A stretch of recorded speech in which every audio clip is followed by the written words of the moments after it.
Voilà, à toi la parole, Christophe. Merci Charles. Donc, comme Charles vient de le dire, effectivement, nous allons aborder aujourd'hui la modélisation d'escalier. Pour cela, nous allons l'aborder via des cas d'usage. Alors, dans le sommaire, comme vous pouvez le voir, nous allons aborder quatre méthodes de modélisation, quatre entre guillemets fonctions différentes d'Alplan, qui seront toutes utilisées dans différents cas vraiment d'usage donc l'idée c'était vraiment de vous guider sur quand je suis dans tel cas de figure, finalement quelle fonction de modélisation d'escalier je peux utiliser puisqu'Alplan possède plusieurs fonctions dédiées à la modélisation d'escalier. Alors, on commencera tout d'abord par l'assistant de descente d'escalier qui va concerner essentiellement les escaliers vraiment euh, de forme orthogonale, assez simple en termes de conception. On utilisera ensuite le modeleur d'escalier qui est un outil de type paramétrique qui est assez ludique en termes d'utilisation, qui offre pas mal de latitude également en termes de modélisation, de représentation 3D, etc. On verra également les différentes fonctions d'escalier avec un cas particulier, donc sur un bâtiment un petit peu justement quand on a des escaliers non orthogonaux. Et enfin, quand on est vraiment dans le cas de figure le plus extrême avec des formes vraiment très complexes en termes de géométrie, l'escalier de plan quelconque donc on va voir ça tout de suite. Alors, on va commencer justement avec l'assistant dessin d'escalier. Alors, ce dernier, vous voyez, donc ici on est sur un projet, une petite maison, donc on vous distingue ici au centre de la fenêtre d'animation la cage d'escalier, donc sur un escalier de type à quart tournant. On va aller chercher, donc déjà, la première chose sur les escaliers, c'est toujours d'aller récupérer l'information de vos altitudes, de vos plans de référence, de vos étages en fait dans lesquels vous vous situez. Donc ici, par exemple, je suis au rez-de-chaussée, mon niveau fini est au niveau 0. Donc ça, c'est très important puisque c'est cette hauteur-là que je vais devoir renseigner pour mon escalier. Pareil pour la hauteur, mon escalier va arriver à l'altitude de 2,85 m dans le cas présent, qui est l'altitude de l'étage supérieur. Donc l'assistant de dessin d'escalier, c'est la première fonction que vous avez tout en haut dans l'action bar, hein, avec la petite baguette magique. Et cet outil est assez intuitif puisque vous allez pouvoir choisir directement donc la forme de votre escalier, les escaliers droits, à quart tournant, voilà, hélicoïdaux, avec un palier ou sans palier. Donc voilà, on a différentes formes d'escalier. Donc l'idée, c'est vraiment de choisir celui que vous souhaitez utiliser. Donc ici, c'est un escalier en U qui m'intéresse, et tout simplement de venir renseigner les champs avec les valeurs qui m'intéressent. Donc ici, par exemple, la largeur de volée de 90 cm, on peut le voir également donc, sur le plan, et de renseigner, donc par exemple, mon segment A, donc ici qui fait 2,15 m dans le cas présent, mon segment B, donc qui est sur le côté opposé, qui actuellement, alors l'idée c'est qu'ici, par exemple, j'avais prévu au départ de ne mettre qu'1,59 m de longueur sur ce segment B, donc de faire un escalier qui ne reprend pas l'intégralité de la forme. Et donc en C, le fond de l'escalier, tout simplement, donc 1,95 m. Et en dessous, donc dans la hauteur, je vais pouvoir venir, donc on peut utiliser éventuellement le nombre de marches automatiques selon le rapport 2H plus G. Auquel cas, on va juste renseigner donc notre hauteur inférieure. Donc ici, donc on a dit que notre altitude était de 0. Alors attention, ici on parle bien d'altitude, c'est-à-dire que je suis au rez-de-chaussée, donc je commence bien à 0 et je monte à l'altitude de 2,85 m. Alors l'inconvénient avec le rapport 2H plus G, c'est que finalement je ne sais pas quelles sont mes hauteurs de marche, etc. Donc ça se trouve, je ne vais pas être conforme aux normes PMR, etc.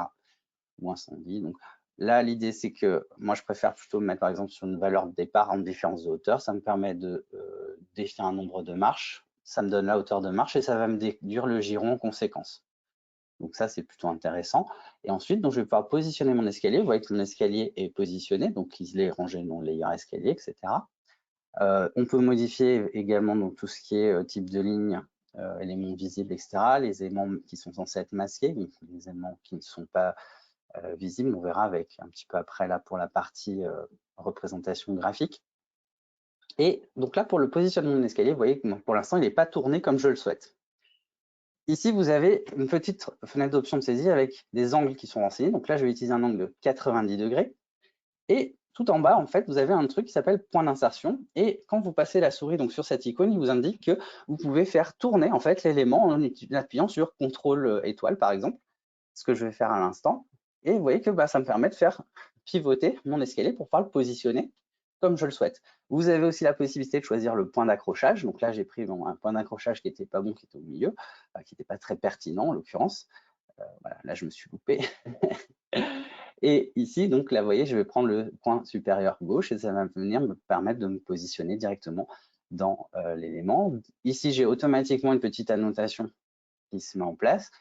Calplan me propose de mettre en place avec le nombre de marches, le rapport, la hauteur de marche, le giron, l'ordre, si je veux le giron par la hauteur de marche, etc. Ici, j'ai les réglages de mes polices, et ainsi de suite. Et donc après, il suffit que je positionne mon annotation, ou si je ne la veux pas, je fais tout simplement échappe. Et dans ce cas-là, je n'ai pas l'annotation. Et vous voyez que j'ai mon escalier qui est modélisé. Mais cet escalier, je peux tout simplement en double-cliquant dessus, revenir à tout moment, faire une modification. Par exemple, ici, le giron, je le trouve un petit peu court, 23 cm, c'est un petit peu, voilà. Donc, ce que je vais faire, c'est que je vais agrandir mon segment B de manière à pouvoir rallonger finalement mon escalier et avoir un giron, vous voyez, un petit peu plus intéressant. Et j'ai modifié également le nombre de marches. Alors, par contre, il faut que je repositionne à chaque fois l'escalier quand je veux générer l'escalier comme celui-ci. Mais vous voyez que mon escalier s'est mis à jour de manière extrêmement simple. Voilà, donc sur des escaliers de forme orthogonale, etc., cet outil est extrêmement pratique. Après, on va pouvoir éventuellement, donc, dans la partie exécution, renseigner ce que je veux des marches, des contre-marches. Est-ce que je veux un escalier donc là, par exemple, je peux faire un escalier avec des limons à marche encastrés ou marche rapportée, par exemple, si je souhaite un escalier type escalier bois. Je peux modifier donc mes épaisseurs de marche, etc., mes épaisseurs de contre-marche. Voilà, vous voyez, je mets 4 cm plutôt que 5 parce que ça fait un peu épais, 5 cm. Voilà, et vous voyez que donc j'ai un escalier typé plutôt escalier bois avec, voilà, dans ma cage d'escalier. Et si je le souhaite, je peux à nouveau donc sélectionner cet escalier et remodifier, basculer par exemple là, rajouter un nez de marche parce qu'effectivement, il n'y a pas de nez de marche à la base. Donc pour un escalier bois, c'est vrai que c'est un petit peu plus sympa d'avoir les nez de marche au niveau des marches et de la contre-marche. Et puis finalement, j'ai changé d'avis, je veux un escalier massif. Je sélectionne l'escalier massif. Je peux garder les marches ou les contre-marches si je souhaite habiller cet escalier avec du carrelage, par exemple. Sinon, je peux tout simplement faire un élément comme ça, soit garder juste la marche, soit j'aurais pu ne pas garder la marche et ne garder que l'escalier massif dans sa globalité. Voilà. Donc cet escalier, là j'ai géré sa géométrie. Je vais pouvoir également gérer donc au niveau de sa représentation graphique, entre autres avec la fonction coupe d'escalier qui va me permettre donc de sélectionner l'escalier et de venir modifier sa représentation graphique. Donc là, c'est l'espacement entre les deux lignes de séparation graphique en plan. Et là, dans les paramétrages, je vais pouvoir choisir qu'est-ce que je fais au niveau de la représentation de ce qui se trouve en dessous du trait de coupe et de ce qui se trouve en représentation au-dessus du trait de coupe, où je peux modifier donc la représentation des éléments, c'est-à-dire des marches d'escalier, contre-marches, etc. Je peux soit les masquer, soit modifier leur propriété de format. Donc mettre là, par exemple, un trait fin, un trait pointillé, etc. Et je peux faire la même chose, par exemple, pour la ligne de foulée, que je peux masquer ou modifier ses propriétés de format. Voilà.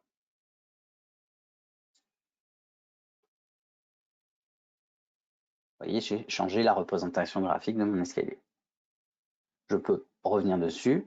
Alors, justement, au niveau de ma coupe d'escalier, si cette dernière ne me plaît pas parce qu'il y a un réglage qui ne me convient pas,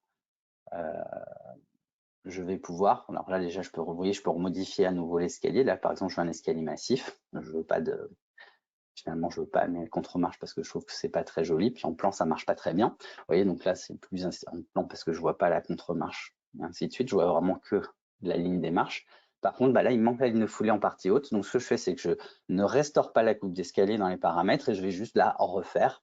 Donc, je peux également faire un clic droit sur l'escalier pour éviter d'aller chercher la fonction. Je fais clic droit et je retrouve ma fonction coupe d'escalier dans la fenêtre contextuelle. Et là, je vais pouvoir remettre en place ma ligne de foulée. ça, ma ligne de foulée sera visible, y compris au-dessus des marches. Donc là, je compte mon nombre de marches et je positionne ma coupe d'escalier. Et voilà, donc un petit escalier modélisé avec l'assistant dessin d'escalier. C'est quand même assez ludique. Voilà. Alors, on va passer au cas suivant, donc le modeleur d'escalier. Donc, dans le cas présent, je suis parti justement sur une logique plutôt de conception où finalement, je ne sais pas encore trop ce que je veux. Je sais que j'ai une emprise un peu spécifique. Donc ici, je suis dans un immeuble de logement collectif. Je suis sur le plan d'étage numéro 2. J'aurais pu être sur le plan de rez-de-chaussée, hein, c'était un petit peu pareil, j'ai fait le choix de, voilà, de me mettre sur l'étage 2. Donc toujours la même chose ici, ce qu'il faut que je sache, c'est à quelle altitude se situe mon niveau de sol fini, et également donc le niveau de sol fini de mon étage supérieur.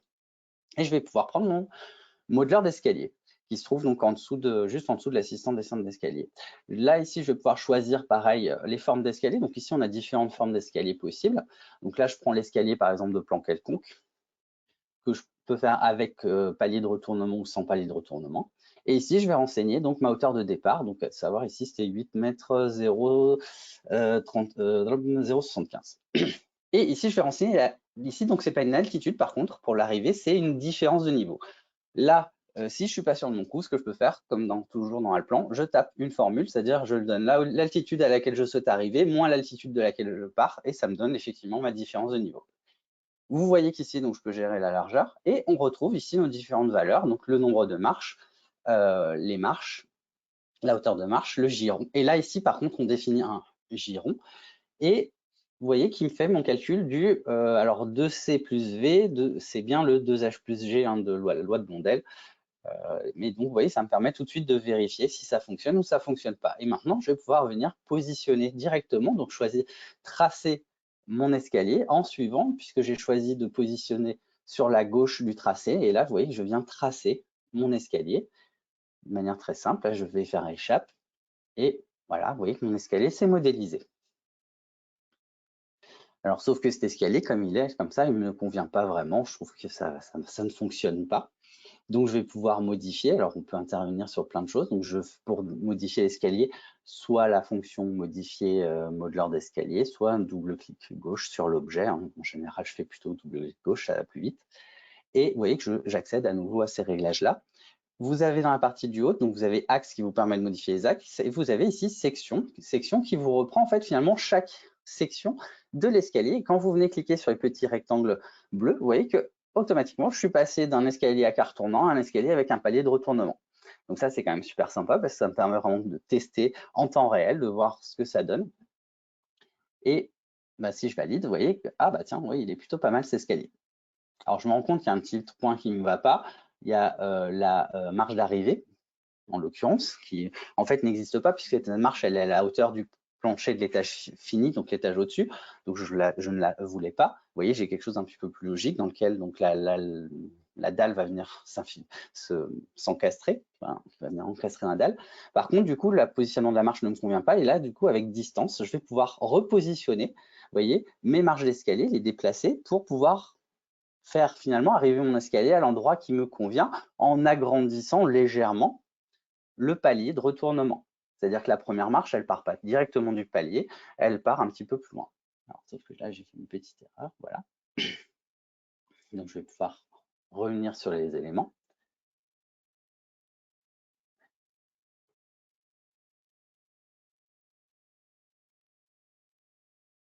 Pareil, vous voyez, on peut à tout moment revenir sur les choses. Ici, par exemple, je vais venir modifier la marche du bas. Vous voyez, comme ça me permet de modifier également, par exemple, la partie du bas pour avoir quelque chose un petit peu plus qui correspond plus, enfin qui est plus, que je trouve plus intéressant. Voilà. Plutôt que de bouger la volée supérieure, j'ai déplacé légèrement la première volée. J'ai un petit peu plus repoussé vers l'arrière et ça me donne quelque chose de plus intéressant. On va pouvoir, donc vous avez vu qu'on a un deuxième onglet, des onglets sur les côtés. On a le deuxième onglet, donc vue en plan, qui va me permettre de choisir la représentation graphique. Donc, je peux mettre des numéros de marche, etc. Et je peux ici, donc graphiquement, vous voyez, modifier ma ligne de coupe, etc. Donc, vous avez plein de paramètres. On est vraiment dans de l'objet paramétrique, hein, où on va pouvoir venir modifier les éléments au fur et à mesure.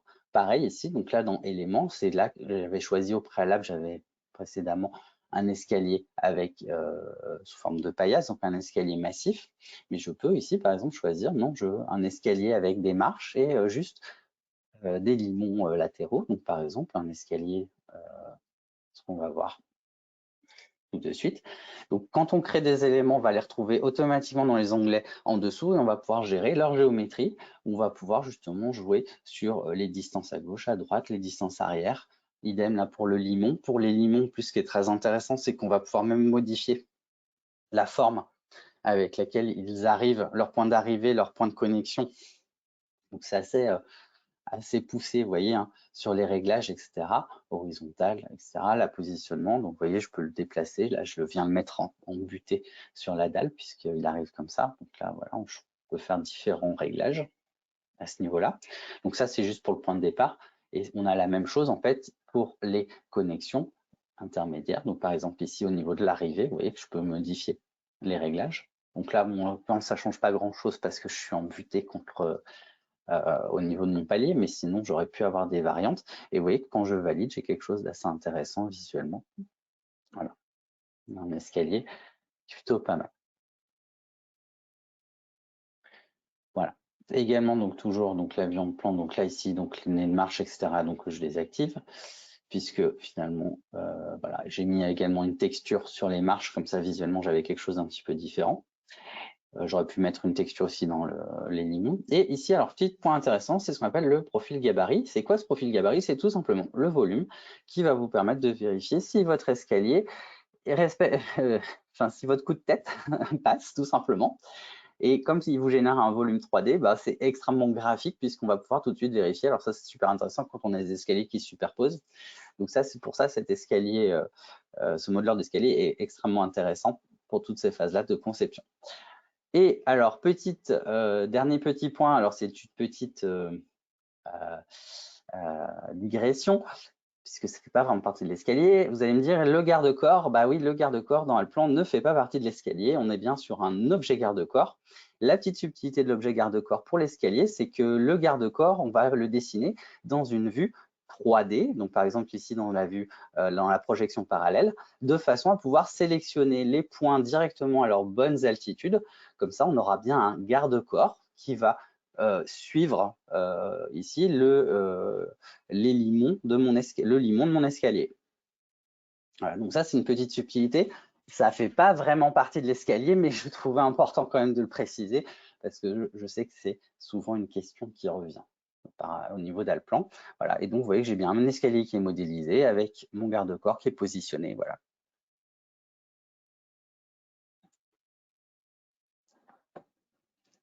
Voilà pour le modeleur d'escalier.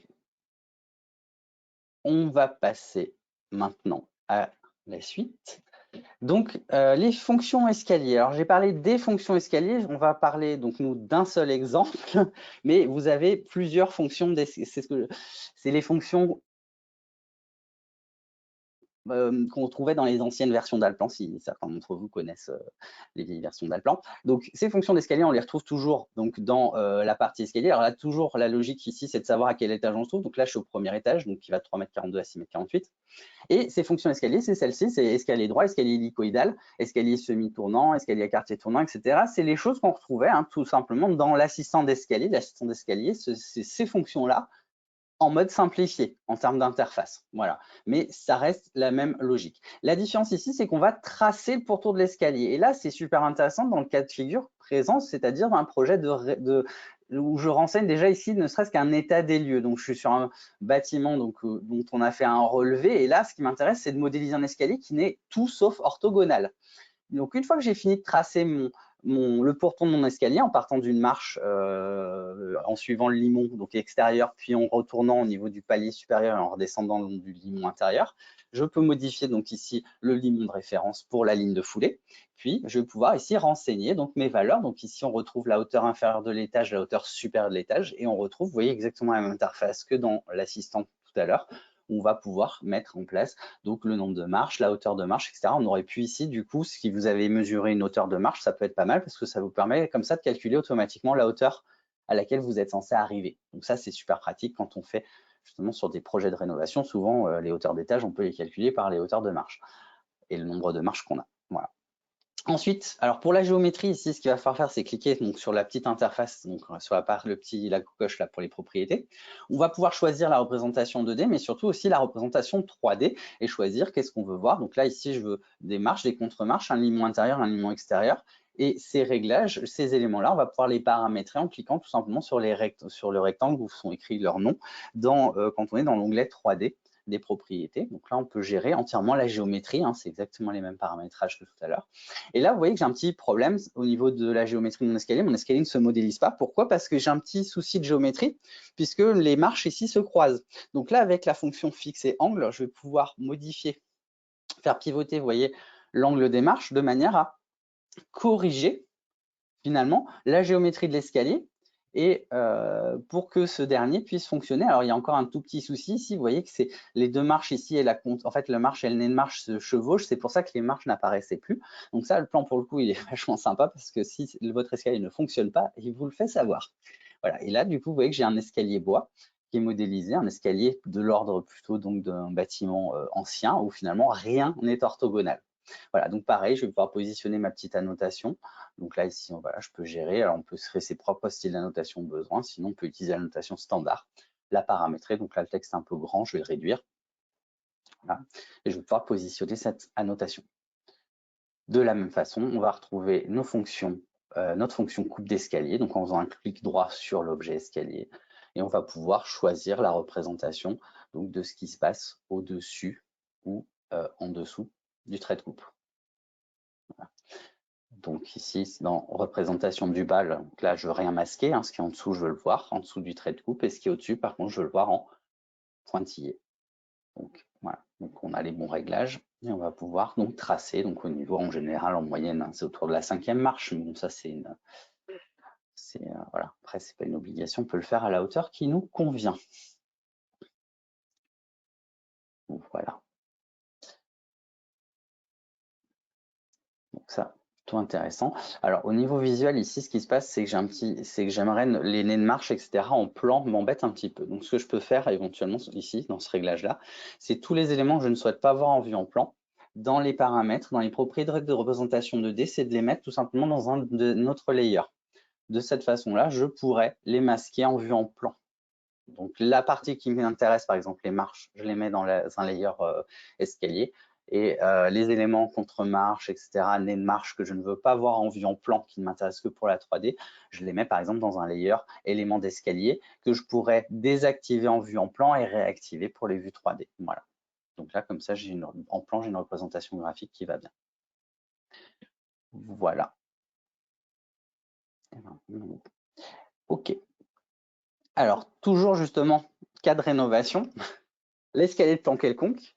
Alors, je suis parti sur le même bâtiment, mais cette fois-ci sur le rez-de-chaussée, l'étage rez-de-chaussée. Comme vous pouvez voir sur la partie du fond, là, ici, au rez-de-chaussée, un peu plus complexe parce qu'on a toujours cette forme un petit peu trapézieuse, enfin, cette forme, voilà, où il n'y a rien de parallèle. Mais en plus, j'ai des parties courbes. Voilà, donc comment modéliser ce genre de choses? Alors là, je vais masquer, vous voyez l'étage. Donc là, on voit bien l'espace de la trémie au niveau du plancher. J'ai mis le plancher en transparence de manière à pouvoir mieux lire les choses. Donc, vous voyez, là, ici, comment faire avec les escaliers? Eh bien, tout simplement en utilisant la dernière fonction qu'on n'a pas encore vue, l'escalier de plan quelconque. L'escalier de plan quelconque, lui, en fait, on peut vraiment tracer ce qu'on veut. Et quand on a vraiment des formes complexes, vous voulez faire un escalier avec une spline et tout, on peut le faire. Alors ici, je vais utiliser, vous voyez, on retrouve nos options de saisie de tracé d'éléments de type surfacique, parce que tout simplement, ici, on va définir le pourtour de l'escalier. On peut même faire une recharge de surface si vous avez un volume fermé. Là, j'utilise la polygonisation d'éléments qui me permet, en cliquant juste sur les segments d'éléments, donc là, ici, j'essaye de choper la courbe, enfin l'arc de cercle. Vous voyez, je clique sur l'arc de cercle, il part du début, il va automatiquement à la fin de l'objet. Donc, ce qui est très pratique, ça m'évite de faire du point par point. Puis sur des formes comme des courbes, etc., au moins, ça me permet de les générer. Alors, sachant que Calplan, lui, va quand même générer des petits polygones, mais c'est lui qui va le faire, c'est pas moi, pas moi qui vais m'enquiquiner avec ça. Voilà, donc une fois que j'ai fini de tracer le pourtour de l'escalier, je vais tracer la ligne de foulée. Alors c'est vrai que donc ici j'avais retracé au préalable un petit peu donc l'emprise de ma ligne de foulée. Une fois que j'ai fini de la tracer, donc je valide, je fais échappe. Et ici, donc on retrouve la même petite interface. Donc voilà, et vous voyez, on distingue la ligne de foulée. Donc là, on retrouve un certain nombre de réglages angle de base. Le rayon d'arc, c'est le rayon d'arc qui va générer au niveau des changements, des brisures en fait de la courbe de la ligne de foulée. Donc je peux modifier le rayon de la ligne de foulée. Et donc pareil, ici, on retrouve nos hauteurs inférieures, hauteurs supérieures.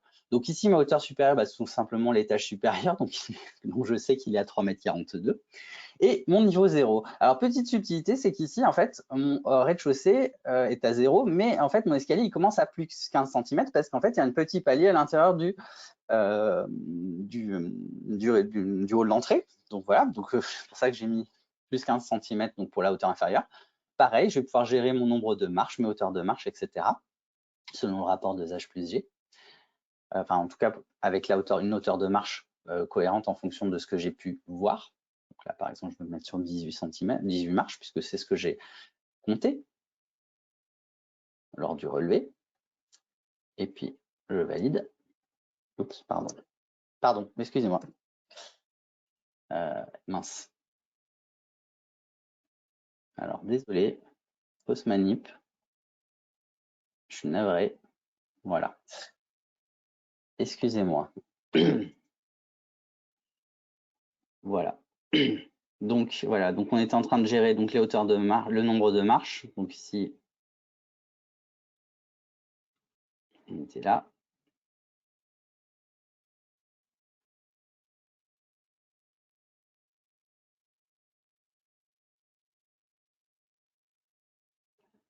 On valide. Et vous voyez que mon escalier s'est tracé de manière automatique. Alors après, au niveau du balancement sur les escaliers de plan quelconque, c'est assez fréquent que le balancement soit pas très pertinent.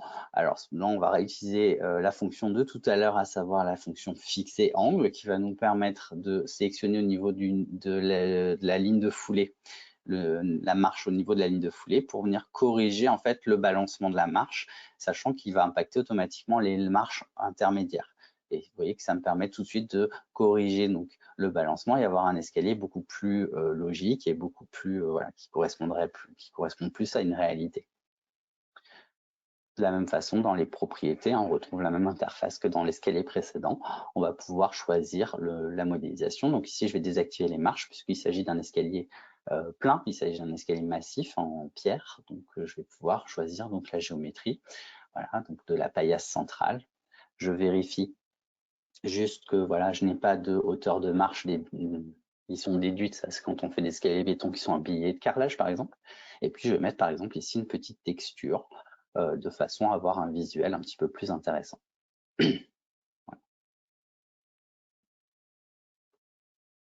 Voilà, et donc là j'ai mon escalier de plan quelconque qui est modélisé, qui correspond voilà, à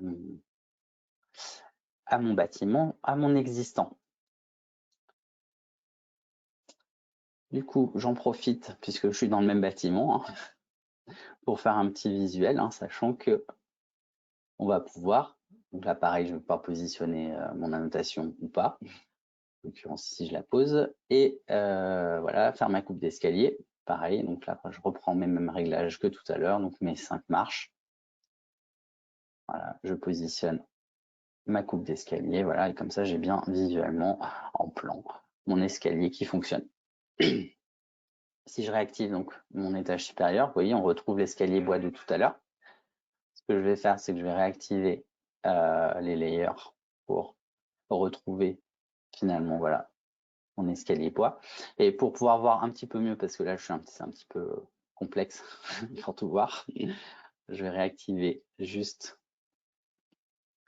Donc je vais agrandir ma vue 3D et pour le visuel, je vais utiliser la fonction sélection d'éléments et sélectionner mes 2 escaliers.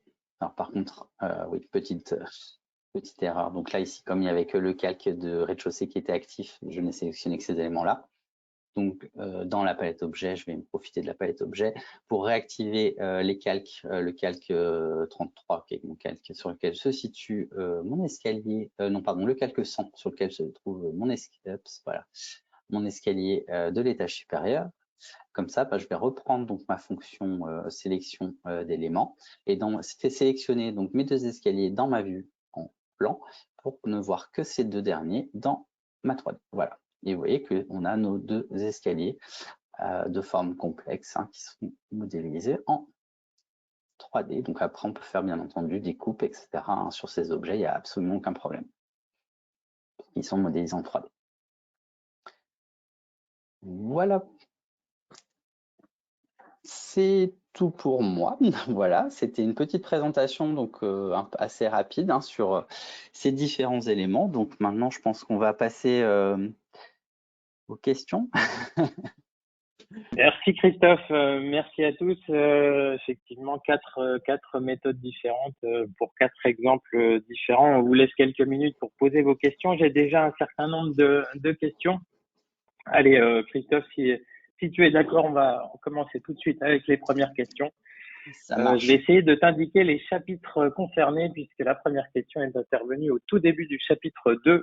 Et donc, peut-être que tu vas pouvoir nous montrer dans les 2 cas 1 et 2 comment procéder. On recherche en fait une méthode fiable, bien entendu, mais surtout simple, qui permet de gagner du temps afin de calculer automatiquement la surface sous l'escalier, typiquement sous les 1,80 m.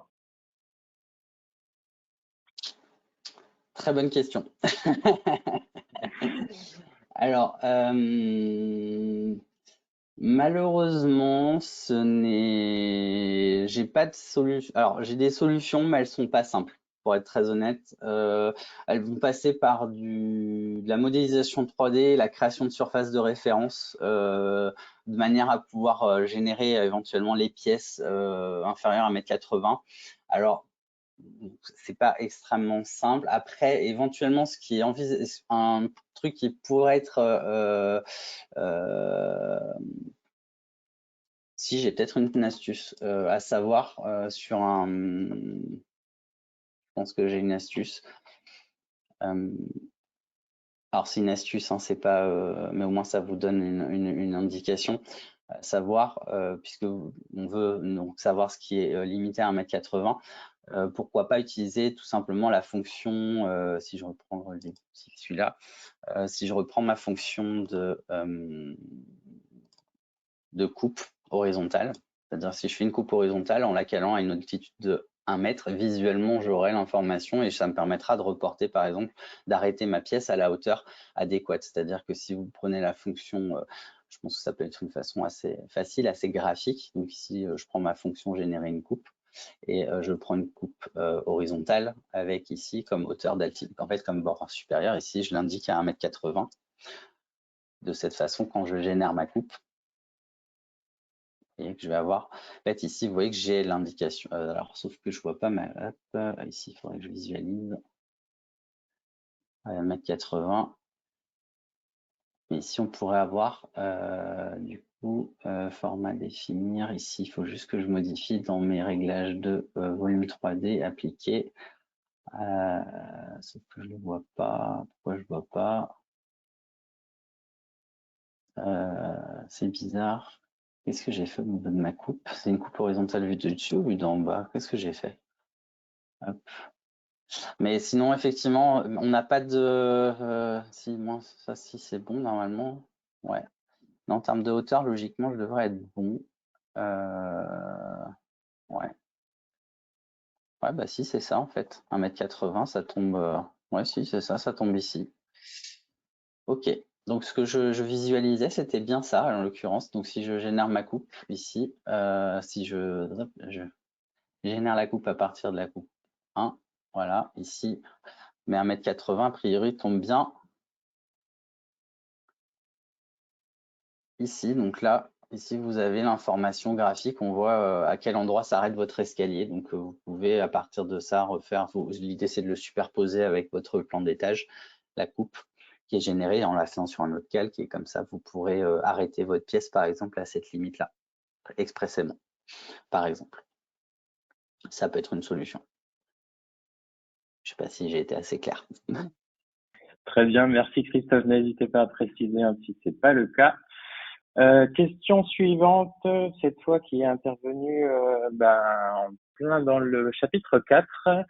Et on aimerait revoir en fait la fonctionnalité de modélisation du garde-corps que tu nous as montré. On a peut-être été un petit peu vite et on est plusieurs à vouloir revoir le positionnement du garde-corps de façon à ce que, Ok. bien entendu, il suive la montée de l'escalier. Oui, alors la technique, vous allez voir, est relativement simple, hein. Je peux prendre un escalier, peu importe, je vais prendre un escalier qui est déjà modélisé.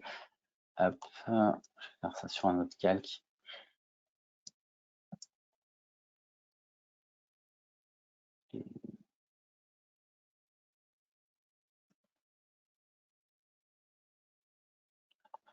Donc là, j'ai mon escalier. Ce qui peut être intéressant sur un escalier comme ça, c'est d'avoir éventuellement au moins un limon, même si vous ne l'utilisez pas par la suite parce que c'est un escalier massif. Avoir le limon permet de récupérer les choses plus facilement. Donc là, je reprends, par exemple, via un assistant, c'est possible, hein. C'est l'assistant WheezySmart, par exemple, on a déjà les limons d'escalier. Et la technique, en fait, pour modéliser le garde-corps, c'est quand vous prenez la fonction garde-corps. Donc pareil, on choisit un modèle de garde-corps. Donc là, après, les modèles de garde-corps, vous en avez de base dans Allplan. Hein, vous avez ces modèles-ci qui existent déjà de base dans Allplan. Vous avez également tous ceux qui sont dans le BIMIZI, l'assistant BIMIZI Architecture. Il y en a là-dedans. Ici, vous voyez, vous avez des modèles de garde-corps.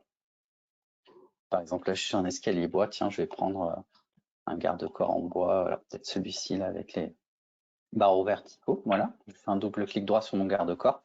Et pour le tracé du garde-corps, je me positionne dans une vue de type isométrique, par exemple. Alors, je peux éventuellement, si besoin, me déplacer, hein, si nécessaire, si je n'ai pas une vue suffisamment précise. Et donc, ici en mode déplacement. Et là, je vais pouvoir venir cliquer directement sur mes éléments pour positionner mon garde-corps.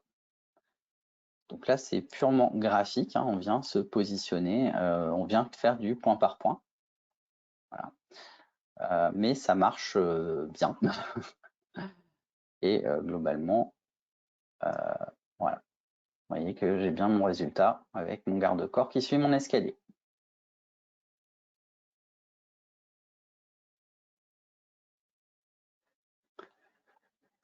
Est-ce que c'était suffisamment, pas trop rapide? A priori, ça doit convenir. N'hésitez pas à préciser si ce n'est pas le cas. Maintenant, pareil, un petit rappel, on a peut-être été aussi un petit peu vite. Est-ce que tu peux remontrer le contrôle des hauteurs libres avec la détection des collisions visuelles? Ah, le gabarit, oui, ça c'est Absolument. directement dans le… alors ça par contre, on ne l'aura que dans le modeleur d'escalier uniquement. C'est ce qu'on appelle dans les paramètres, dans l'onglet paramètres ici, tout en bas, c'est ce qui s'appelle le profil du gabarit. Et quand on clique dessus, vous voyez que j'ai un onglet gabarit qui s'est rajouté. Et là, je peux gérer ici ma hauteur de gabarit, je peux gérer sa forme, etc. Alors moi, en général, je reste sur une forme rectangulaire que je cale à une hauteur de 2,10 m, hein, puisque c'est ce que j'ai appris à l'école d'archi. Et ici, j'avais mis, moi, un aspect de surface. Donc, j'avais pris un aspect de surface. Je peux prendre, par exemple, je pourrais prendre du vert ou je pourrais prendre, par exemple, dans les textures transparentes, parce que j'aime bien un peu les textures. Oups, pardon. Texture transparente, voilà. Tac, transparency. Et je peux prendre une texture voilà, un peu transparente, translucide, hein. L'idée, c'est d'avoir voilà, un visuel. Après, on s'en fiche. Et donc, quand on dessine donc, notre escalier, à le plan, on dessine, vous voyez, automatiquement, j'ai les lignes qui apparaissent. En fait, ces lignes, ça correspond au gabarit de l'escalier. Voilà. Donc, ce gabarit, voilà, on l'a. Donc, ça, c'est super intéressant, justement. Effectivement, quand vous avez des escaliers que vous devez superposer et que vous n'êtes pas trop sûr de votre coup parce que vous avez des altitudes différentes, etc., d'un étage à l'autre, le fait d'afficher le gabarit, c'est intéressant parce que ça permet de le voir, sachant que ce gabarit, il est visible également dans les coupes. C'est-à-dire que si je génère une coupe, ici, je prends une coupe horizontale, une coupe verticale, le gabarit apparaît dans la coupe. Vous voyez, il est présent dans la coupe, donc voilà, visuellement, on l'a. On a l'information. Par contre, après, forcément, c'est pas forcément intéressant de le garder. Voilà. Ici.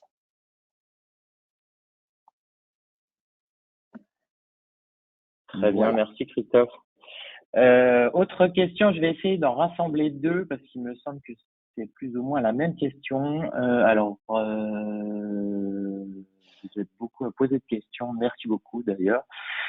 La question étant, lorsqu'on est sur un R+2, comment représenter l'escalier du dernier niveau sans bien sûr qu'il ne compte deux fois au niveau du quantitatif de l'escalier au dernier niveau. Et l'autre question était, pour la représentation en plan à l'étage, comment cacher les premières marches qui ne sont pas dans la trémie? Alors, pour représentation à l'étage, alors effectivement, pour tout ce qui est, en fait, effectivement, c'est des questions un peu qui sont en lien les unes avec les autres.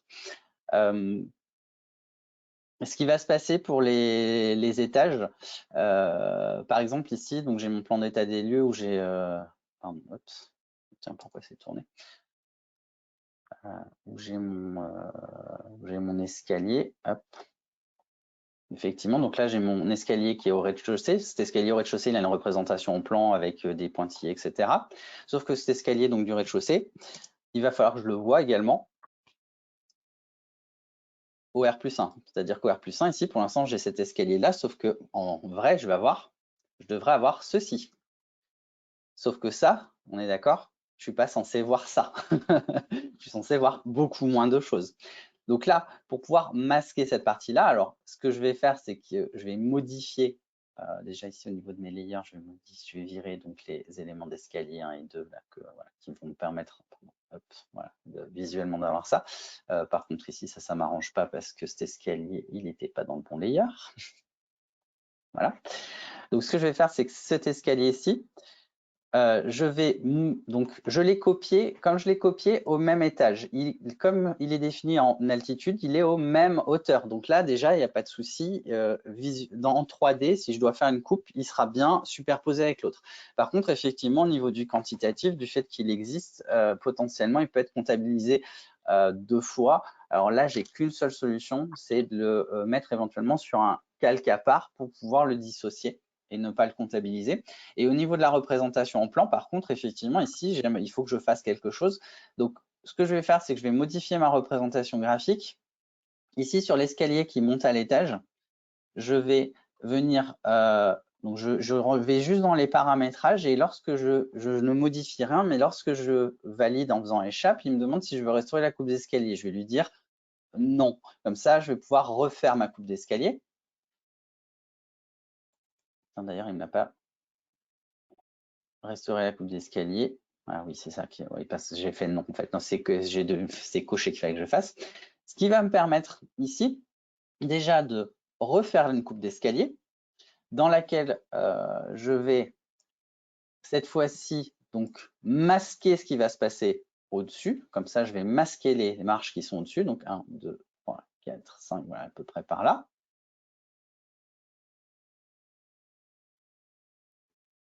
Alors, ça ne lui a pas plu. Hop, coupe d'escalier. Hop, voilà. Voilà. Et là, pourquoi il ne l'a pas masqué? Mince, j'ai oublié de refaire il fallait que je refasse la fonction coupe d'escalier. Coupe d'escalier, modifier. Voilà, représentation haut. Ah oui, c'est que il faut que je modifie, mais que je masque. Voilà, c'est ça que j'ai pas fait. Voilà. Et ici. Ah oui, ça c'est quand on est sur certains points, des fois il aime pas bien. Faut le refaire. On peut être amené à le refaire. Donc je vérifie, masquer, masquer, OK.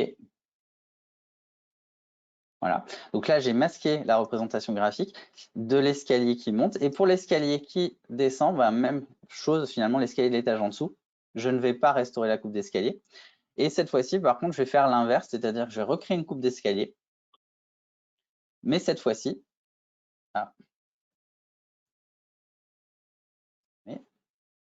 oui, j'échappe. Donc hop, modifier la coupe d'escalier, voilà. Et cette fois-ci, en fait, ce que je vais faire, c'est que je vais lui dire que je veux modifier en fait la représentation de ce qui se trouve en dessous. Et je vais lui dire de masquer ce qui se passe en dessous. Par contre, ce qui se passe au-dessus n'est pas modifié. Et ce que je vais faire, c'est que je vais positionner ma coupe d'escalier en superposition de celle de l'étage au-dessus. Et comme ça, vous voyez qu'en plan, j'ai bien mon escalier de l'étage qui monte. Et là, on voit bien l'escalier du rez-de-chaussée qui remonte. Voilà.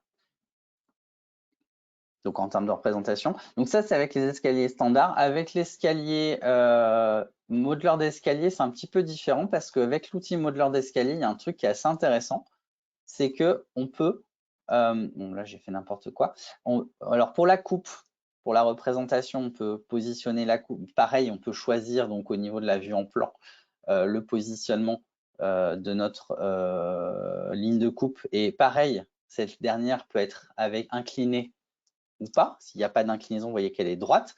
Auquel cas, ce qui est la représentation inférieure peut être masquée.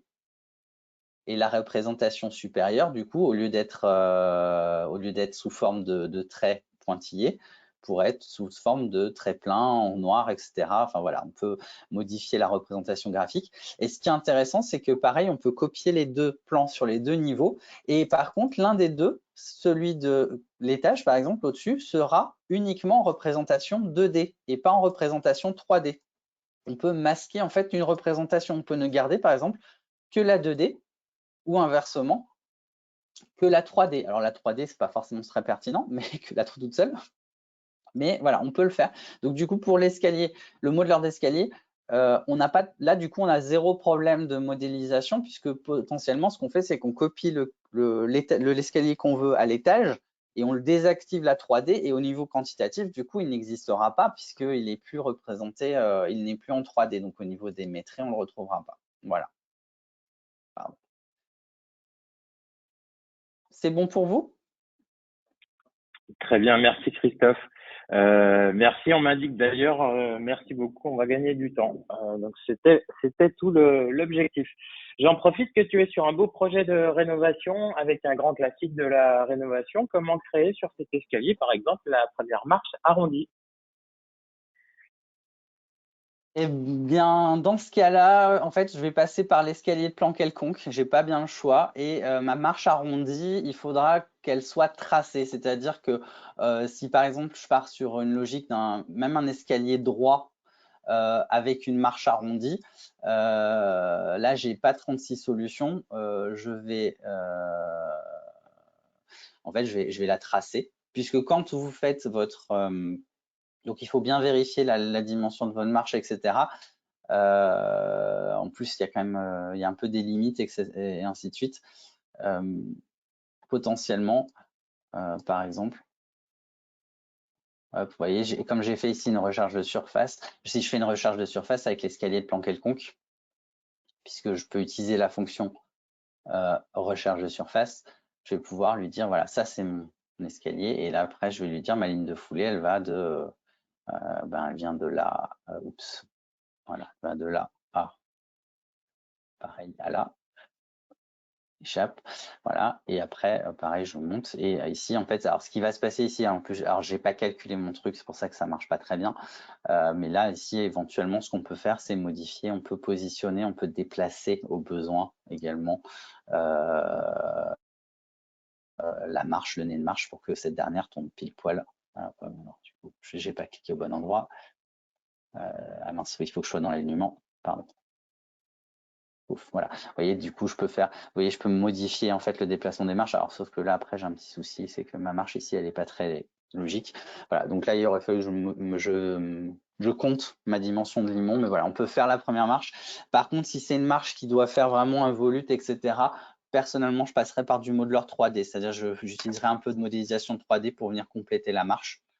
C'est assez facile, hein, on peut s'appuyer pas mal sur la 3D. Par exemple, hein, si je me mets ici, pourquoi pas, hein, là, donc utiliser les outils de modélisation libre, hein, ils sont disponibles, utilisez-les, hein, ils sont vachement pratiques. Je peux faire un arc de cercle en 3D. Vous voyez, je vais faire exactement la même chose que j'ai fait ici, sauf que je vais le faire directement, pardon, dans ma vue soit dans ma projection parallèle, soit dans une vue d'animation. Vous voyez, je peux venir ici, je pourrais même aller un peu plus loin justement. L'avantage du coup, c'est que j'ai beaucoup moins de limites encore avec le modeleur 3D. Voilà, avec ici juste une ligne 3D. À partir de ça, je crée une surface 3D. À partir de mes lignes 3D, Là, ça m'a créé une surface 3D. Cette surface 3D, je vais pouvoir l'extruder. Voilà, hop, tac. Voilà. Il suffit que je lui donne après la même couleur, la même teinte que le reste. Alors du coup, il est dans un layer. Je ne veux pas reprendre la couleur du layer. Je me mets dans la couleur 14 et on sera bon. Alors pardon, par contre, ouais, je ne vois pas mes 14. Voilà, par exemple. Visuellement, ça marche. Bon. Donc après, ça dépend un peu de la géométrie. C'est vrai que si le retour de marche, l'arrondi, va au-delà de la forme de la marche, on passerait plutôt par le modeleur 3D. Si l'arrondi intégré au niveau n'englobe que la marche en elle-même, ne va pas au-delà, dans ce cas-là, je peux le faire avec l'outil escalier de plan quelconque. Donc là, ça va dépendre un peu du cas de figure. Voilà. Très bien, merci Christophe. Et on me dit que ça répond à la question. Merci beaucoup. Autre question maintenant, comment on peut, dans les différents cas, hein, si possible, ajouter des contraintes aux paramètres type giron, largeur, hauteur des marches? Quel que soit le cas de figure, hein, que ce soit l'escalier, en fait, quand vous utilisez l'assistant de descente d'escalier, vous avez ici là, alors ici, en fait, le giron, il est calculé automatiquement parce que vous définissez des longueurs d'escalier, etc. Donc, par rapport à votre longueur totale, le giron va se calculer de manière automatique. Et donc, dans ce cas-là, par contre, vous pouvez gérer les contraintes de hauteur. Dans ce cas-là, vous donnez des hauteurs et lui, il va calculer quand En fait, tout dépend du paramétrage. Moi, tout à l'heure, j'ai utilisé, c'est la différence de hauteur qui définissait ma hauteur de marche en fonction du nombre de marches. Par contre, si je fais l'inverse, vous voyez, ce qui va se passer ici, c'est que la hauteur d'étage va être modifiée en fonction de ma hauteur de marche. Le giron, lui, par contre, il est lié à tout simplement la longueur de l'escalier. Ça, c'est pour l'assistant de descente d'escalier. Pour les autres escaliers, comme voilà, l'escalier droit, etc., là, dans ces cas-là, donc une fois qu'on a tracé le pourtour d'escalier, rien n'interdit OK. Donc pareil, j'ai cette notion de hauteur. On retrouve ici, par exemple, dans l'interface, ici, la hauteur de marche et le giron. Rien ne m'interdit de modifier mon giron. Par exemple, je mets un giron de 0,26. Là, il m'indique juste que du coup, mon élément va au-delà de mes marges d'escalier, mais rien ne m'interdit, par exemple, de modifier mes points de contour de mon escalier. Voilà. Ou uniquement, par exemple, ce que j'aurais pu faire, c'est modifier. Alors, le point de contour est même pas, techniquement, je n'étais même pas obligé de modifier les points de contour. J'aurais pu ne modifier que la ligne de foulée. Voilà. Donc, c'est ici le point de foulée. Je prends mon point de foulée et je le rallonge par là. Donc, vous voyez qu'il a corrigé en partie. Alors, pas complètement, parce que pour l'instant, je pense que je suis toujours pas assez loin. Voilà. Mais si je reprends le point de foulée, techniquement, mon point de foulée, il peut aller très au-delà. Vous voyez que mon point de foulée, en fait, il va très au-delà de mes points de contour. Ici, finalement, ce qui a gouverné, ce n'est plus l'emprise de l'escalier, mais le giron et mes hauteurs de marche. Donc ça, vous pouvez le modifier aussi là-dedans. Donc ça, c'est pour tout ce qui est escalier tradi, hein, enfin les anciennes fonctions, les fonctions traditionnelles d'escalier d'Alplan qu'on retrouvait, qui existent depuis très longtemps, hein, tout ce qui est donc assistant d'escalier et toutes ces fonctions d'escalier qui sont ici. Pour le modeleur d'escalier, de toute façon, ce n'est que des contraintes puisque ici, on ne définit pas l'emprise de l'escalier, on ne définit l'escalier que par les contraintes de hauteur de marche et de giron. Donc si par exemple ici, je change ma hauteur de marche, vous voyez qu'il m'a changé ma hauteur de niveau, ma différence de niveau a monté automatiquement.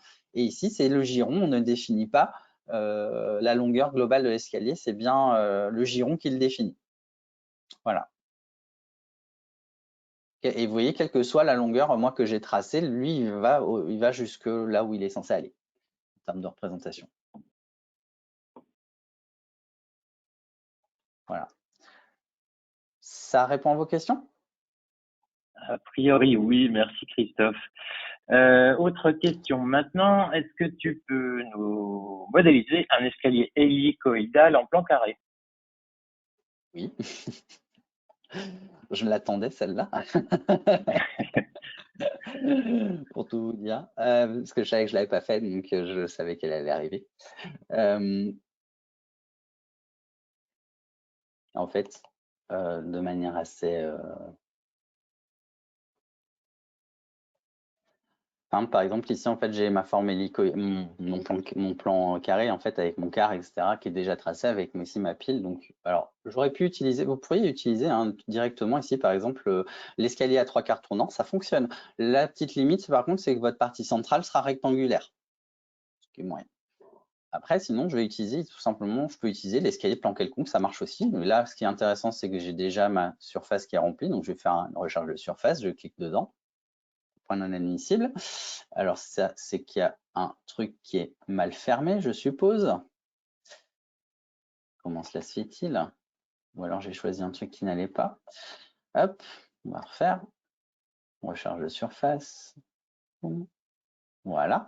Et là, maintenant, je vais positionner. Donc, pareil, j'ai défini. Donc là, mon pourtour d'escalier. Et là, je vais définir ma ligne de foulée. Donc, je vais prendre ces points de référence. Je vais me positionner ici, donc au milieu. Voilà. Je vais me positionner par rapport au milieu de ça. Voilà. Tac. Ici, je vais me positionner par rapport au milieu de ceci. Voilà. Et milieu de cela. Voilà. Donc là, oups. Voilà. Donc là, j'ai ma ligne de foulée qui est dessinée. Là, ce qui va être très important, par contre, c'est le rayon de l'arc. Donc là, de mémoire, j'ai mis 3 mètres. Donc j'ai un rayon, si je suis alors je suis au milieu de cet espace-là, qui fait donc 1,50 m moins 20 cm, techniquement, donc il fait 1,30 m. Donc je suis censé avoir un rayon de 60, donc 20 plus 1,30 m divisé par 2, ça nous fait 0,65. Donc 0,65 plus 20, ce qui nous fait 0,85. Logiquement, c'est ça, si je ne me suis pas trompé. Ici, je vais définir donc ma hauteur à monter. Donc par exemple, je ne sais pas si je monte de 2,80 m, imaginons, ou 2,90 m, peu importe. Donc là, ici, j'ai mon nombre de marches avec mes hauteurs de marche. Donc là, 16 marches, par exemple, de 17,5. OK. OK. Voilà. Et après, par exemple, si c'est un escalier en béton, je peux lui dire que je veux qu'une paillasse centrale, par exemple. Si je veux un escalier béton. Si je veux un escalier béton un peu préfa, comme ça se fait bien aussi maintenant, ce que j'aurais pu faire aussi, c'est utiliser plutôt marche et contre-marche avec, dans ce cas-là, la marche avec une forme de type, par exemple, qui fait une épaisseur, avec une épaisseur de 5 cm ici aussi, un nez de marche ici de 5 cm, et ma contre-marche, elle, justement, pareil, je vais lui dire qu'elle va ici de 0 à 0,05. Oups, voilà, ça c'est à 0, ça c'est à 0 également. Et on ajuste les hauteurs pour être bon. Et normalement, voilà, OK. Et là, j'ai un petit problème de nez de marche qui ne fonctionne pas. Ouais, ici. C'est un problème de rayon. Il faudrait que je modifie mon rayon d'arc. Ouais. Ou il faut que je modifie l'épaisseur. 5 cm, ça passe pas. Je pense qu'avec 4, ça devrait fonctionner. 4. Hop. Et ici, pareil, ma contre-marche, si je lui dis 0,04, je pense que ça fonctionne. OK, voilà. Et vous voyez que j'ai mon escalier béton avec mes effets de marche contre marche. Après, j'ai qu'à mettre la même couleur et ça marchera beaucoup mieux. Voilà. OK. Fermé. Oui.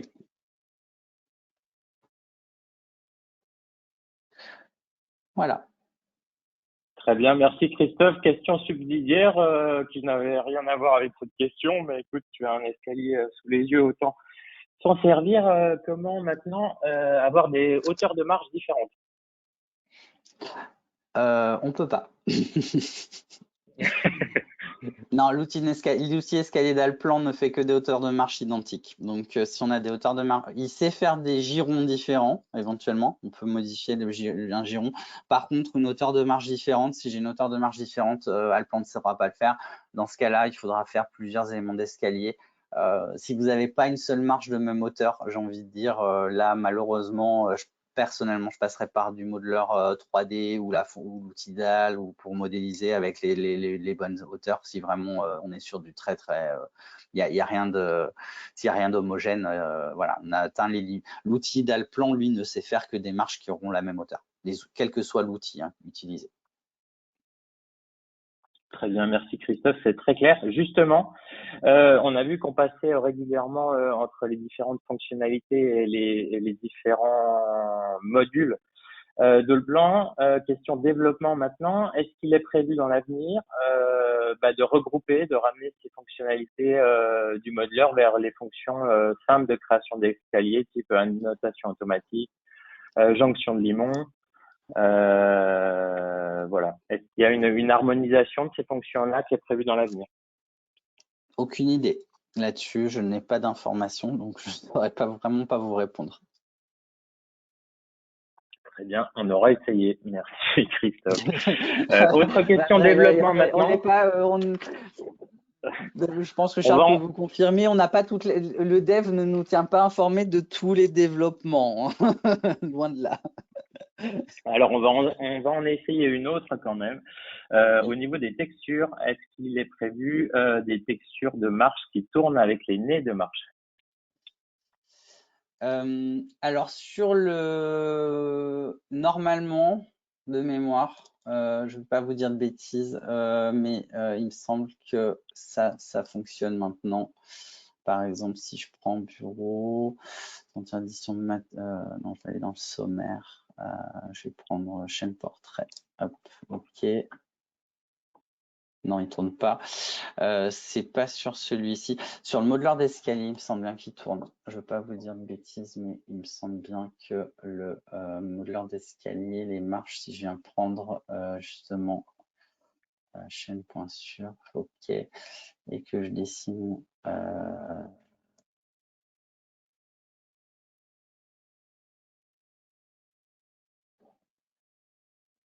non, il garde le même. Non, bon, non, ils suivent pas.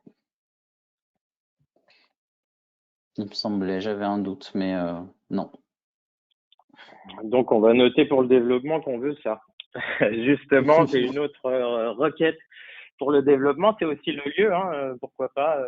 Proposez-nous effectivement vos propositions d'amélioration. Justement, je reviens sur la toute première question. Est-ce qu'il serait possible dans l'avenir avec les différentes possibilités de réalisation d'escalier, qu'on ait une génération automatique d'une surface de référence avec un nom spécifique qui permettrait, en tout cas qui faciliterait grandement les calculs de surface automatiquement, sans la méthode que tu nous as montrée, mais qui peut être un petit peu fastidieuse. Donc c'est pas une question, ça on se le note.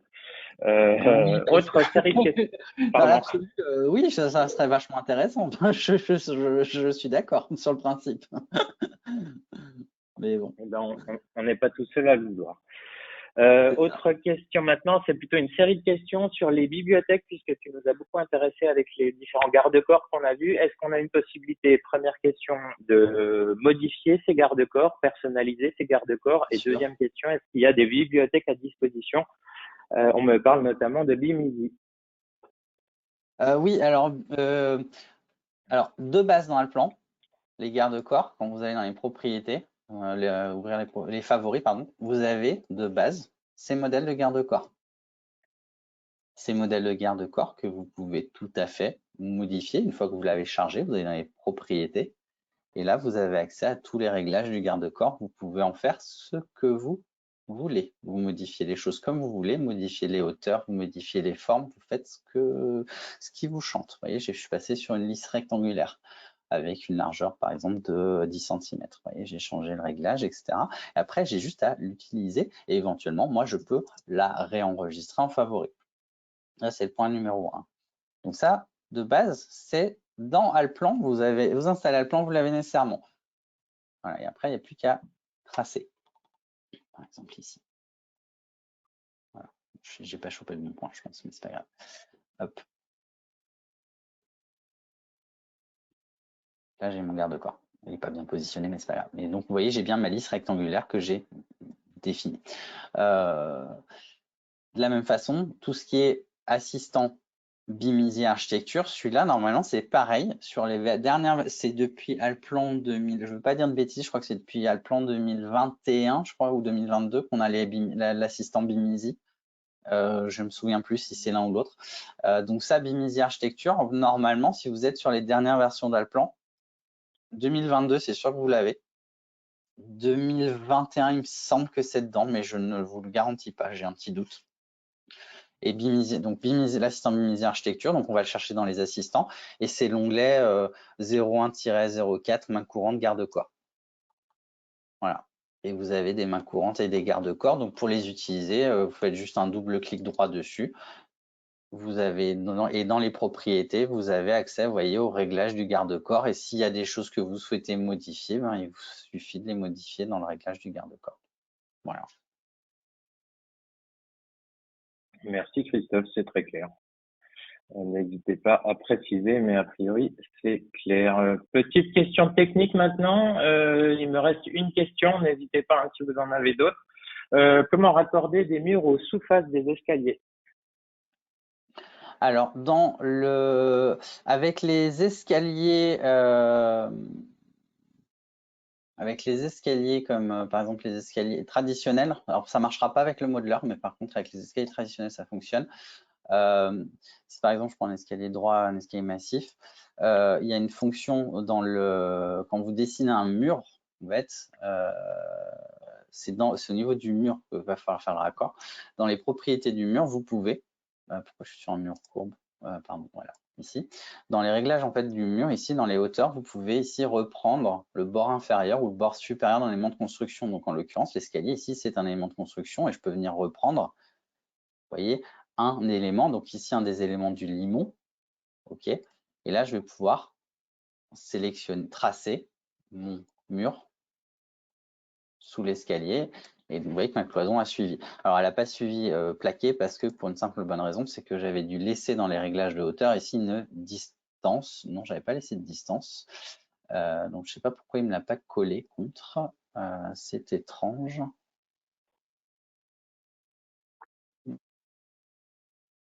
L'escalier, ok, ok. Oups. Et donc là, j'ai pas pris le bon élément, mais c'est le. Ce qu'il faut bien prendre, c'est j'ai pris là, il m'a pris la marche en fait. Ce qui m'intéressait, le reprise du bord inférieur d'un élément de construction, c'est bien l'élément. Oui, donc je suis à une distance de 0. Voilà, ça me va mieux. Ok, voilà. Beaucoup mieux. Voilà. Et donc là, comme ça, j'ai bien mon mur qui suit mon escalier. Après, l'autre possibilité, un petit peu plus complexe à mettre en œuvre, effectivement, ce serait de définir, il me faudrait une surface de référence. Ça, par exemple, pour des escaliers comme ceux-ci, c'est envisageable, c'est un petit peu plus complexe. Il faudrait que je trace tout simplement avec des outils de modélisation libre, par exemple. Je reprends des surfaces rectangulaires en modélisation libre et comme ça me permet de venir directement me positionner, par exemple, sous l'escalier. Hop, voilà, ici j'ai une première surface, là je vais avoir une deuxième surface. Hop. Voilà, et ici par exemple donc une troisième surface. Alors après il faudrait que je récupère l'autre truc également. Et ces surfaces 3D, en fait, je vais les convertir en surface de référence. Alors ce que je peux faire, c'est les fusionner si je veux que ça ne soit qu'une seule, ce qui est beaucoup mieux. Hop. Cette surface 3D et celle-ci, voilà, c'est une seule et même surface. Alors, sauf que j'ai fait une boulette, c'est qu'elle ne se touche pas. Ça m'embête un petit peu. Voilà. Et donc, ces deux surfaces, ce que je fais, c'est que je les convertis en surface de référence en les sélectionnant. Mes surfaces 3D, clic droit dessus. Surface 3D dans la surface de référence. Je leur donne un nom. Donc, c'est sous l'escalier, par exemple. Et maintenant, ce que je peux faire quand je prends une cloison, etc., un mur, dans les propriétés, ici de hauteur, je vais lui dire de. Bah, du coup, là, je vais rester calé à 0 par rapport à mon point de référence. Par contre, ici, je vais venir chercher ma surface de référence sous escalier et ainsi, ma cloison va suivre automatiquement.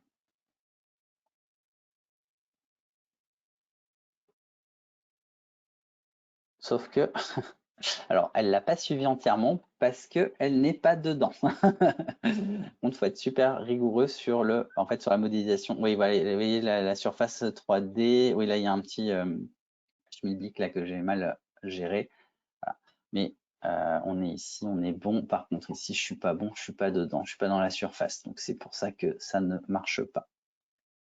Il faut bien être à l'intérieur de la surface. Par contre, il faut bien être rigoureux sur la modélisation. Vous voyez, mais là, du coup, ça a bien fonctionné. Si je reprends l'escalier ici, que je le désactive en 3D, voyez, on va bien voir. Hop, paramètres, représentation 3D. Vous voyez que la cloison a bien suivi la surface de référence. C'est cette surface de référence qui va définir. Par contre, du coup, c'est une surface de référence, c'est pas l'escalier en lui-même. Je ne peux pas malheureusement convertir l'escalier en surface de référence. Très bien, merci Christophe. J'avais une autre question subsidiaire avec le positionnement de cloison au-dessus cette fois de l'escalier en suivant le découpage des marches. On va utiliser la même technique. Exactement, on va juste inverser les réglages en fait, c'est-à-dire qu'on va dire par exemple que la cloison, en fait, alors si c'est un plan de référence, elle va être sous plan de référence et après je lui donne une hauteur fixe, par exemple de 1 mètre. Voilà. Et ici, bah, même combat, il faudra que sur des marches d'escalier. Alors là, ce qui va être un petit peu embêtant, si vous voulez un truc qui fasse des escaliers rectangulaires, à ce compte-là, on aurait presque mieux intérêt à générer dans l'escalier. Enfin, ça dépend. Si vous voulez quelque chose d'incliné, en fait, tout simplement, c'est le réglage. On va lui dire par exemple que le bord supérieur, il est donc à 1 mètre de distance du plan de référence inférieur, et puis que l'autre est reprise du bord inférieur d'un élément de construction à 0, et donc je reprends ma ligne, mon élément marge d'escalier qui est ici. OK. Et dans ce cas, vous voyez, j'ai un élément comme ça qui suit mon escalier. Si je veux quelque chose qui reprend la forme des marges d'escalier, qui fait du coup un garde-corps qui reprend les marges d'escalier, là, je vais plutôt aller dans l'objet escalier en lui-même. Et alors, sauf que je ne vais pas pouvoir le faire avec celui-là, s'il faut que je le convertisse. Hop, modifier un escalier. Et dans les propriétés, ici, je peux utiliser éventuellement les quelconques, les objets quelconques, auquel cas, ici, vous pouvez définir, par exemple, ici, un élément dont la largeur, on va reprendre la largeur de la marche, par exemple, on sera à 0 ici, et ici à moins, le giron, il est de combien? Il est de 16,67. Donc ici, on sera à moins 16,67. Avec une hauteur à 1 mètre, une hauteur à 1 mètre, ok. Et là, dans ce cas-là, je vais avoir quelque chose de... je me suis trompé, ou alors je ne l'ai pas mis du bon côté. 1 mètre, 1 mètre. On va mettre 1 mètre 50. Voilà, mais du coup, voilà. Mais sur le principe, effectivement, on sera assez proche du... c'est vrai que je l'ai pas trop utilisé dernièrement. Ok, ok.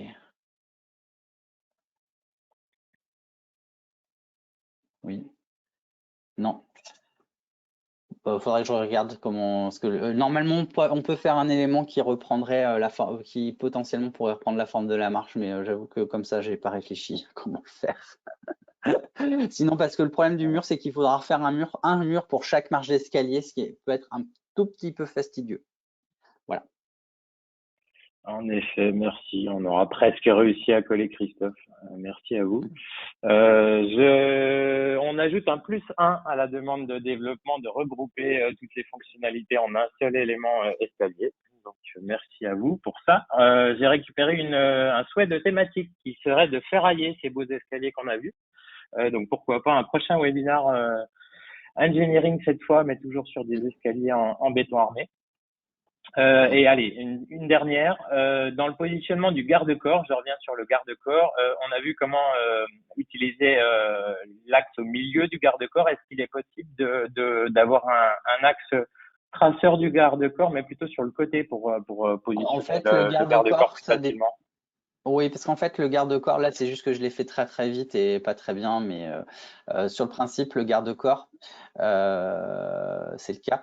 Le garde-corps, il est défini par rapport à des axes dans ses propriétés. C'est-à-dire qu'ici, on voit que on voit ici une ligne bleue. En fait, c'est l'axe à partir duquel est tracé le garde-corps. Et en fait, mes objets sont bien positionnés. Donc, par exemple, ici en Y, ils sont décalés en Y de 45 cm. C'est-à-dire que quand je dessine, si je fais une ligne, par exemple, et que je dessine ce garde-corps le long de la ligne, là, c'est moi qui ai fait ça un peu comme j'ai fait un peu vite. Vous voyez que le garde-corps se positionne soit d'un côté de la ligne en question, soit avec l'outil retourné.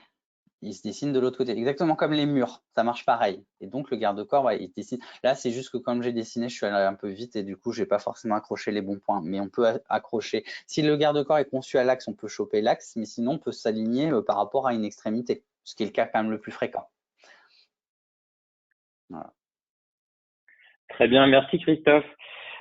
C'était la dernière question. Merci à tous pour votre participation très active ce matin. C'est tout à fait le lieu et le moment pour le faire. On a noté vos souhaits de développement, on a noté vos souhaits de thématiques pour les prochaines sessions.